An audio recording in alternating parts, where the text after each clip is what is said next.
She sang her way into cinematic immortality. But behind that iconic voice and those glittering ruby slippers was a life so deeply tragic, it's hard to believe it was in fiction. Judy Garland wasn't just another star. She was the canary in the coal mine, the first visible casualty of Hollywood's golden age machine. A system so polished on the outside, but so brutal on the inside. This is a true story of Judy Garland, a young girl fed pills at 16, crushed by an industry obsessed with profit, and discarded by the same system that once called her their darling. Each chapter of her life reads like a script, only this one ends without a curtain call. Before she became Judy Garland, she was Frances Ethel Gum, born on June 10, 1922 in Grand Rapids, Minnesota. Her childhood wasn't steeped in glamour. It was vaudeville, hustle, and endless rehearsals. Her parents ran a small movie theater where Judy and her sisters performed on stage.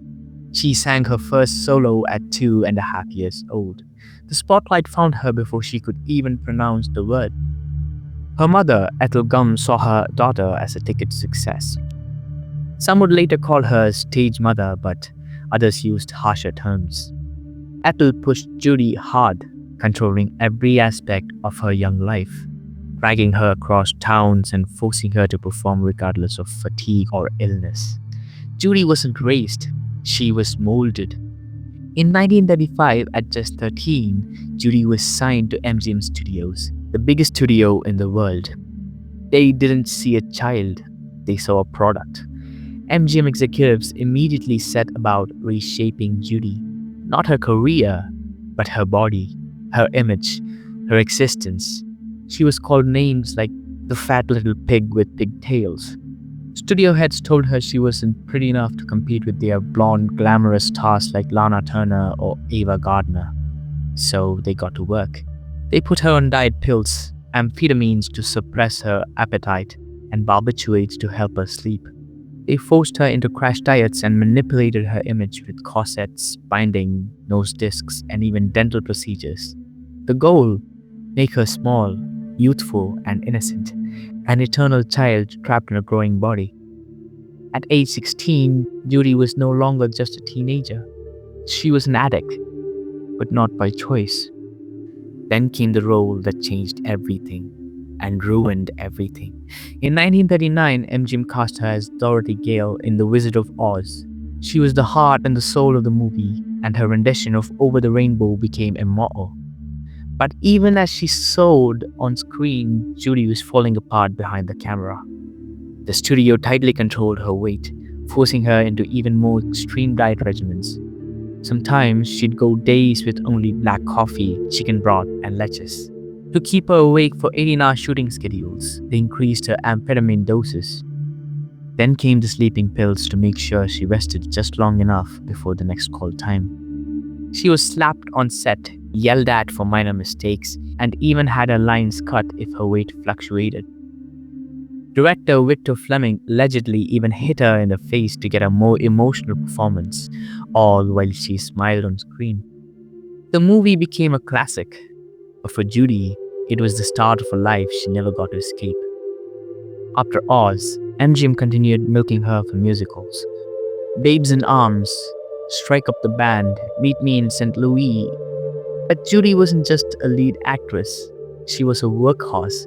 Her teenage years disappeared in a blur of film sets, amphetamines, sleepless nights, and forced performances.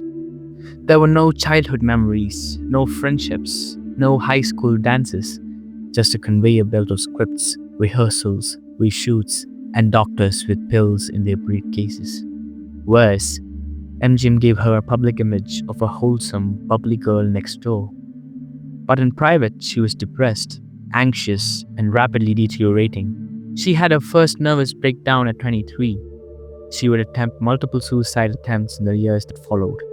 And still, MGM pushed her onto sets. Judy's personal life wasn't an escape. It was more tragedy. Her first marriage to David Rose was crushed by MGM. When she became pregnant, the studio demanded an abortion, fearing her image would suffer. She compiled, and it haunted her. She later married Vincent Minnelli, director of Meet Me in St. Louis. Together, they had Lisa Minnelli, a daughter who would also be devoured by showbiz. But even that relationship collapsed under the weight of Judy's struggles and Minnelli's infidelity. Every relationship after followed the same pattern: a brief flicker of happiness, followed by manipulation, neglect, or abandonment. She married 5 times, each time hoping for security, and each time falling deeper into despair. In 1950, after years of missed shoots and breakdowns, MGM finally fired her. The girl they had once overworked into addiction was now labeled unreliable. She was 28 years old, washed up by industry standards. And just like that, she went from superstar to unemployable. But Judy was a fighter. In 1954, she staged a comeback with A Star Is Born. The performance was so powerful, so raw, that many critics still call it her greatest role. She earned an Oscar nomination, but the award was given to Grace Kelly instead. It was another blow Judy would never forget.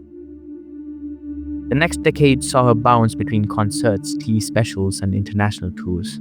She was sometimes brilliant, sometimes a disaster, but her voice, worn, haunted, human, still moved crowds to tears. By the 1960s, Judy was surviving on the remnants of her talent and reputation, but her health was gone. She was constantly broke, despite earning millions in her lifetime.